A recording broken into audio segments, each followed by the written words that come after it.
और कोई चीज 100% डिसोसिएट नहीं हो रहा है तो हमें फिर डिग्री ऑफ डिसोसिएशन का कंसेप्ट है। फिर उसके लिए हमने फॉर्मूला दी थी alpha equal to I-1 upon N-1। What is alpha is degree of dissociation, 40%, 50%, 60%, it will be given there in the question. What is N? N is जब एक मॉलिक्यूल डिसोसिएट होता है तो कितने आयन्स बनते हैं, number of particles formed by the dissociation of one molecule या one particle. बाकी तो हम इससे I निकाल सकते हैं, then we substitute value of I in the, जो भी क्वेश्चन करना होगा तो हमें आंसर निकल सकता है। Now there is another one, that is degree of, ये तो dissociation था, second is degree of association,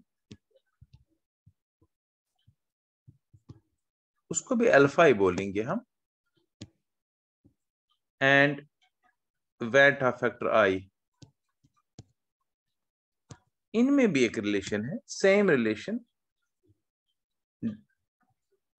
ऐसे एक रिलेशन याद रखनी है आपको, that is alpha equal to, here alpha is degree of association, कितने मॉलिक्यूल्स एक साथ कंबाइन होके एक बड़ा मॉलिक्यूल बनाते हैं, I-1 upon, but here it is 1 by m या 1 by n, जो आप याद रखोगे, वहां पर n-1 था, क्योंकि यहाँ पर कम हो रहा है, इसमें लिखेंगे 1 minus n by 1। You can take different here, n के बदले में m यहाँ लिखेंगे, तो मतलब m मॉलिक्यूल्स कंबाइन करके एक मॉलिक्यूल बनाते हैं। वहां पर एक मॉलिक्यूल ब्रेक होके n पार्टिकल्स बनाता था, यहाँ पर m मॉलिक्यूल्स कंबाइन करके एक मॉलिक्यूल बना देता है। तो ये रिलेशन कम से कम आप याद रखनी है, कभी एक जरूरत लगेगी, when there is degree of association, degree of dissociation, right? ये था कल वाला what is Van Hoff factor and relation of Van Hoff factor with degree of dissociation, and this is degree of dissociation के साथ relation and degree of association के साथ relation, only for entrance point of view कभी आ सकता है, ये पता होना चाहिए, हम असाइनमेंट करेंगे आगे तो पता चल जाएगा। अब एक क्वेश्चन और बचा है इसमें, last question, and then will go for some conceptual questions today. आज हम इसको एंड करेंगे चैप्टर का। लास्ट क्वेश्चन है इसका, व्हाट आर एजियोट्रोप्स? एजियोट्रोप्स क्या होते हैं, या इसको बोलते हैं, दूसरा नाम इसका है एजियोट्रोप्स और एजियोट्रोपिक मिक्सचर्स। एजियोट्रोप्स और azeotropic mixtures. What are azeotropes or azeotropic mixtures? ये नेक्स्ट है। एजियोट्रोप्स क्या है, एजियोट्रोपिक मिक्सचर्स क्या है, इसको समझने के लिए लेट अस टेक, मैं एक लिक्विड लेता हूं, वाटर लेता हूं, suppose I am taking water. आपको पता है हर एक लिक्विड का अपना अपना बॉइलिंग पॉइंट होता है। वाटर का boiling point, normal boiling point 100 degree Celsius हमें पता है, 373 kelvin is the boiling point of water. फिर मैं एक और लेता हूं, यहाँ पर let us take ethyl alcohol, जो शराब होता है इथाइल अल्कोहल, उसका हम लेते हैं यहाँ से। पहला वन मैंने वाटर ले लिया, let second one is ethyl alcohol, C2H5OH, ethanol भी बोलते हैं हम, इथाइल अल्कोहल। इसका जो बॉइलिंग पॉइंट होगा इथाइल अल्कोहल का boiling point, it is 78.5 degree Celsius. तो ज्यादा वोलाटाइल है, जल्दी जल्दी इसके वेपर्स बनते हैं, जल्दी जल्दी इसके वेपर्स का प्रेशर इक्वल बन जाता है एटमॉस्फेरिक प्रेशर के। सो हमें पता है हर एक लिक्विड का अलग अलग बॉइलिंग पॉइंट होता है।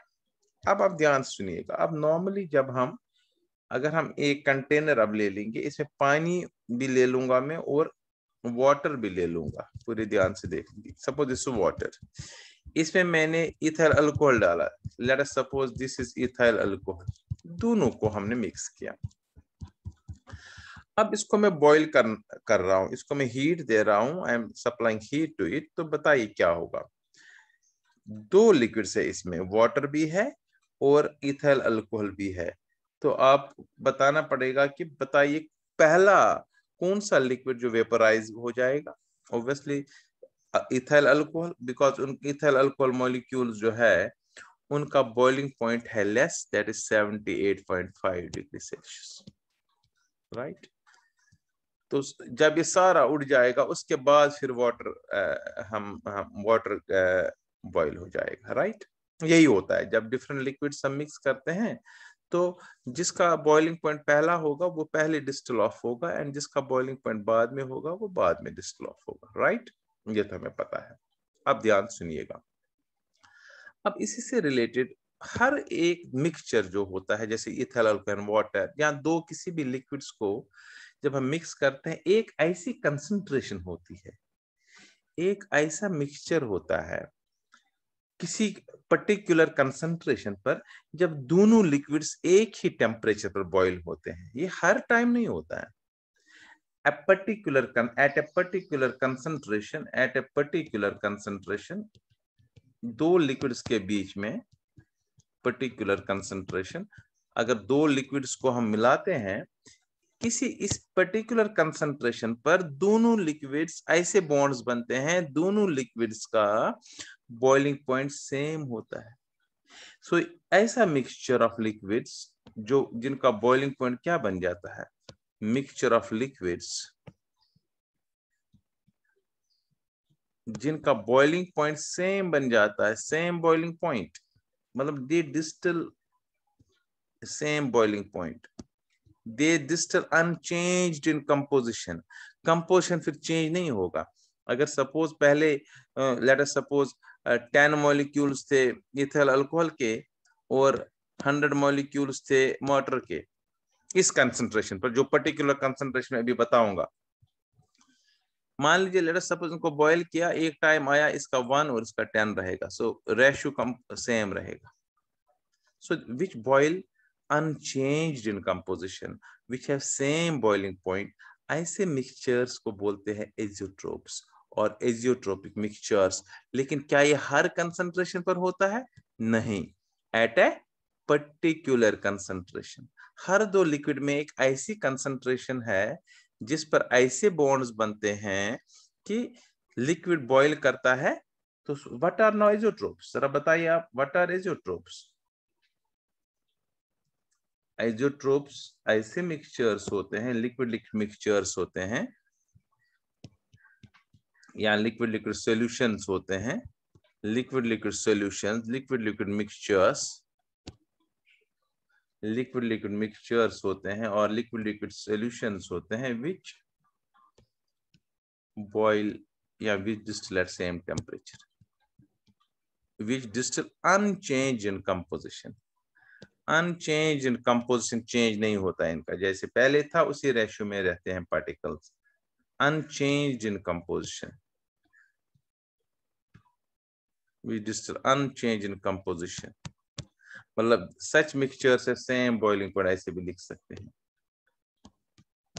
सच मिक्सचर से सेम पॉइंट। अब क्वेश्चन है सेम बॉइलिंग, बट याद रहे at a particular, this point is very important, ये हमेशा नहीं होता है, किसी पर्टिकुलर कंसंट्रेशन पर, at a particular concentration. Very important question है ये, आता है कभी कभी, सीबीएसई में लास्ट ईयर आया भी था। At a particular concentration such mixtures are known as azeotropes. So azeotropes are liquid mixtures which distill unchanged in composition, or we can say they have same boiling point at a particular concentration. Correct? अब कैसे होता है, क्या होता है, मैं बताऊंगा ही। ये एजियोट्रोप्स जो होते हैं ये भी पता चलेगा किस टेम्परेचर पर, अगर वाटर और अल्कोहल में कौन सी कंसंट्रेशन है और किस टेम्परेचर पर वो बॉईल करेंगे, पानी के टेम्परेचर पर, इथाइल अल्कोहल के टेम्परेचर पर, या इन दोनों में से एक पर्टिकुलर टेम्परेचर। अब उसी के बेस पर एजियोट्रोप्स दो टाइप्स के होते हैं। पहला टाइप होता है low boiling azeotropes.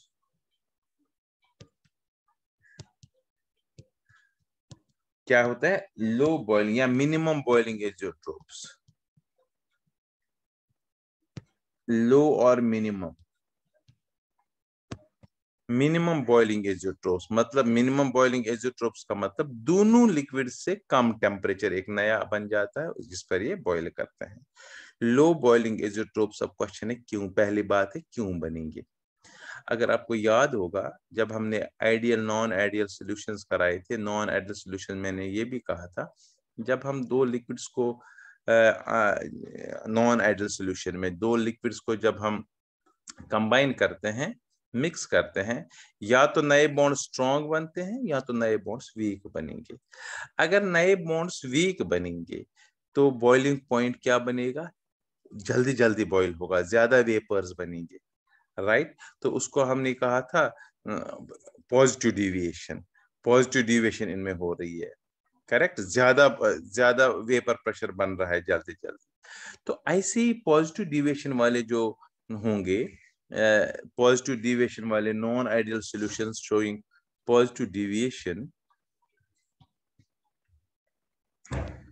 Non ideal solutions showing positive deviation from ideal behavior। Positive deviation का मतलब नए बॉन्ड्स वीक है। जब नए बॉन्ड्स वीक है ज्यादा वेपर्स बनेंगे, ज्यादा वेपर प्रेशर होगा तो बॉइलिंग पॉइंट जल्दी जल्दी बनेगा। शोइंग पॉजिटिव डिविएशन और मिनिमम बॉइलिंग एजियोट्रोप्स, ये याद रखना, उनका बॉइलिंग पॉइंट कम होता है। यही होते हैं minimum boiling azeotropes. Minimum boiling azeotropes, पहले ये पता चले मिनिमम बॉइलिंग एजियोट्रोप्स कौन से लिक्विड्स बनाते हैं। जिन लिक्विड्स में नए बॉन्ड्स वीकर होते हैं, ज्यादा वेपर्स बनते हैं, बॉइलिंग पॉइंट ऑटोमेटिकली कम होगी, करेक्ट। अब एग्जाम्पल देता हूं मैं, लो मिनिमम बॉइलिंग एजियोट्रोप्स में कौन से होते हैं, ये क्वेश्चन आता भी है। पॉजिटिव डिविएशन वाले, जिनको डिविएशन पॉजिटिव है, जिनका वेपर प्रेशर ज्यादा बनता है, नए बॉन्ड्स वीक है, उनका बॉइलिंग पॉइंट कम बनेगा, जल्दी जल्दी उनका वेपर प्रेशर एटमॉस्फेरिक प्रेशर के बराबर आएगा। सो लो बॉइलिंग होंगे, मिनिमम बॉइलिंग एजियोट्रोप्स होंगे। अब मैं एक एग्जाम्पल देता हूँ, this example is very important. देखो बेटा, मैं इथाइल अल्कोहल लेता हूँ, liquid A ethyl alcohol, liquid B water, correct. ये इथाइल अल्कोहल है, सपोज C2H5OH, दूसरा होगा पर वाटर, इसकी जरूरत नहीं। अब ए का बॉइलिंग पॉइंट लेता हूं मैं, अब नॉर्मल बॉइलिंग पॉइंट, अलग अलग बॉइलिंग पॉइंट लेता हूं मैं, ठीक है ना।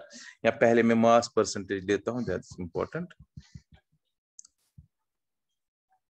मास परसेंटेज जो है, लेट दिस, ये आपको याद रखना है, mass percentage is very important। 95.4% is the mass percentage of A। इसमें अल्कोहल जब 95.4% होगा मास का, फिर कितना बचता, 4.4% इसमें वाटर होगा, तो ये तब इस पर्टिकुलर कंसंट्रेशन, बाकी कंसंट्रेशन होगी तो ये एजियोट्रोप नहीं है, याद रहे। हम 90% अल्कोहल 10% वाटर डालेंगे तो ये एजियोट्रोप नहीं है, अल्कोहल डिस्टिल पहले होगा फिर वाटर होगा, लेकिन इस कंसंट्रेशन पर ये एजियोट्रोप बनाता, पर्टिकुलर कंसंट्रेशन पर ये एजियोट्रोप बनाता है। अब देखो बॉइलिंग पॉइंट की बात करता हूं मैं। बॉइलिंग पॉइंट मैंने पहले ही कहा था, ए का बॉइलिंग पॉइंट और बी का बॉइलिंग पॉइंट। ए का नॉर्मल बॉइलिंग पॉइंट मैंने कहा था 78.5 डिग्री सेल्सियस, वाटर का 100 डिग्री सेल्सियस, राइट। लेकिन अब इस कंसंट्रेशन पर क्या ये बना, एजियोट्रोप बना। इस एजियोट्रोप का बॉइलिंग पॉइंट होता है, इस मिक्सचर का अब होता है 78 डिग्री सेल्सियस, दोनों से कम, ना 100 ना 78.5, दोनों से कम। तभी मैंने कहा मिनिमम, इसी से पता चला it is minimum boiling azeotrope, it is minimum boiling azeotrope, minimum boiling azeotrope. So अगर आपको कभी क्वेश्चन आएगा, जब 95.4% इथाइल अल्कोहल वाटर का सॉल्यूशन होता है, क्या इसको हम अलग अलग फ्रैक्शनल डिस्टिलेशन के साथ कर सकते हैं? क्या वाटर फिर अलग और इथाइल अल्कोहल अलग कर सकते हैं? बिल्कुल नहीं, क्योंकि इस कंसंट्रेशन पर ये एजियोट्रोप बनता है। अब इस कंसंट्रेशन पर सेम बॉइलिंग पॉइंट होगा, दोनों सेम कंसंट्रेशन में चले जाएंगे ऊपर, जिस कंसंट्रेशन में वो है इसमें उसी रेशियो में वो उनके मॉलिक्यूल चले जाएंगे वेपर्स में। तो हम, अगर आपको क्वेश्चन ये भी आता है एब्सोल्यूट अल्कोहल 100% इथर अल्कोहल बनाना डिफिकल्ट है, क्यों? क्योंकि आप बोलेंगे जो 95.4% अल्कोहल बन जाता है तो एज़ोट्रोप बनता है, फिर इसमें फ्रैक्शनल डिस्टिलेशन से भी अलग नहीं कर सकते क्योंकि इनका बॉइलिंग पॉइंट फिर सेम आ जाता है। So it's very difficult to get absolute alcohol. 100% alcohol pure बनाना बड़ा मुश्किल होता है, उसके लिए फिर हम बेंजीन में इसको डिजोल्व करना पड़ता है, सॉल्वेंट चेंज करना पड़ता है, इथर अल्कोहल बेंजीन में डिजोल्व होगा, फिर वाटर हम अलग कर सकते हैं। लेकिन नॉर्मल कंडीशन में ये एज़ोट्रोप बनता है इस वाले कंसंट्रेशन पर। ये याद रखना है 95.4% by mass of ethyl alcohol solution is an azeotrope. And कौन सा एज़ोट्रोप? Minimum boiling azeotrope. दोनों ए और बी से कम बॉइलिंग पॉइंट इसका आ गया 78 डिग्री सेल्सियस। ये था पहला one, low minimum boiling azeotrope. Non ideal solution showing positive deviation are minimum boiling azeotropes. They boil at a lesser temperature than the boiling point of the components. फिर मैंने example they the ethyl alcohol in water. ऐसे ही है बेटा। अब second, अब तो आसान लगेगा आपको। That is maximum boiling azeotrope. Maximum boiling azeotrope.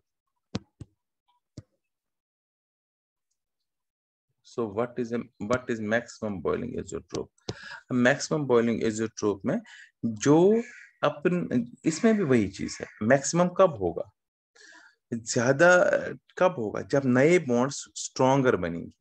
तभी तो नए बॉन्ड जब स्ट्रॉन्ग बनेंगे, जब मिक्स करेंगे दो लिक्विड्स को, तभी तो बहुत कम वेपर्स बनेंगे, इसलिए उनका वेपर प्रेशर कम होगा, तो ज्यादा हीट करना पड़ेगा in order to make vapour pressure equal to atmospheric pressure. So ऐसे सॉल्यूशंस को हम बोलते हैं मैक्सिमम बॉइलिंग एज़ोट्रोप। इनको दोनों कंपोनेंट से बॉइलिंग पॉइंट ज्यादा बन जाता है। सो मैक्सिमम बॉइलिंग एज़ोट्रोप जो है, इसमें अगर आप लिखना चाहेंगे तो आप लिख सकते हैं non ideal solution showing negative deviations from ideal behaviour, showing negative deviation. Negative deviation का मतलब आपको पता है, नेगेटिव है, नेगेटिव स्ट्रॉन्ग फोर्सेस है, नेगेटिव डेविएशंस। यही है maximum boiling azeotropes. Because new bonds are stronger, तो इसलिए ज्यादा बॉइलिंग पॉइंट बनता है। When new bonds are weaker तो लो बॉइलिंग, वो होते हैं पॉजिटिव डेविएशन या नेगेटिव डेविएशन वाले। अब इसमें एग्जाम्पल देते हैं। देखो बेटा, इसमें एग्जाम्पल है नाइट्रिक एसिड की। नाइट्रिक एसिड ले लिया और वाटर ले लिया। अब नाइट्रिक एसिड और वाटर, ये सपोज ए है, ये बी है। अब ए का मास परसेंटेज जो है, दैट इज मास परसेंट ए 68%। तो 68% नाइट्रिक एसिड लेना है और 32% आ जाएगा इसमें वाटर। ऐसा सॉल्यूशन बनाता है मैक्सिमम बॉइलिंग एज़ोट्रोप। नॉर्मल जो होता है नाइट्रिक एसिड का बॉइलिंग पॉइंट जो होता है, नॉर्मल बॉइलिंग पॉइंट में लेता हूं ए एंड बी का, ए का और बी का। ए का नॉर्मल बॉइलिंग पॉइंट है 86 डिग्री सेल्सियस और बी का पता है आपको 100। अब बॉइलिंग पॉइंट एज़ोट्रोप का क्या बनता है इस कंसंट्रेशन में? तो सिर्फ ये एग्जांपल एक एक याद रखनी है, हर एक का तो याद नहीं रख सकते हो। अब मैंने क्या कहा था, हायर, तो दोनों से ज्यादा 120 डिग्री सेल्सियस ऐसे एज़ोट्रोप का बॉइलिंग पॉइंट होता है। Sorry. So such non ideal solutions which show negative deviation from ideal behavior can show maximum boiling azeotropes at a particular concentration, and in this case concentration is 68%। 70, 80, 90 में बिल्कुल नहीं। This particular concentration पर ये mixture एक azeotrope बनाता है, same boiling point होता है 120, दोनों बॉइलिंग पॉइंट से ज्यादा, इसलिए इसको मैक्सिमम बॉइलिंग एज़ोट्रोप हमने कहा। अगर दोनों से कम था, जैसे 78 और 100 से कम था, 78.5 और 100 से कम था 78, तो मिनिमम बॉइलिंग एज़ोट्रोप था। ये सारे क्वेश्चन इस चैप्टर के मैंने एक एक करके बता दिए। Now a few conceptual questions generally asked CBSE students, right? पहला क्वेश्चन यही, ये मैं डालूंगा अभी आज उसमें, आप उसमें लिख लीजिएगा। पहला क्वेश्चन यही है, why water cannot be separate from ethyl alcohol by fractional distillation, जब एजियोट्रोप होता है। मतलब प्योर वाटर क्यों नहीं, हम प्योर इथाइल अल्कोहल क्यों, क्योंकि हमें पता है 95.4% जब आ जाता है इट बिकम्स एजियोट्रोप। एजियोट्रोप का बॉइलिंग पॉइंट सेम होता है, so we can not separate the components by fractional distillation. एक क्वेश्चन है यही जो मैंने बताया। अच्छा, एक क्वेश्चन है, व्हाई ACBSE में आया हुआ, why are aquatic animals more comfortable in cold water than in hot water? Why are aquatic animals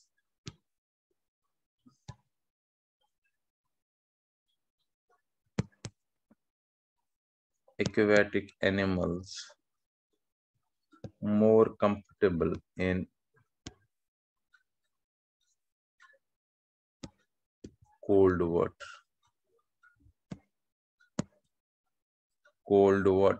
than in hot water? ये मैं डालूंगा अभी रिसोर्स में, ये क्वेश्चन लिख के, than in hot water।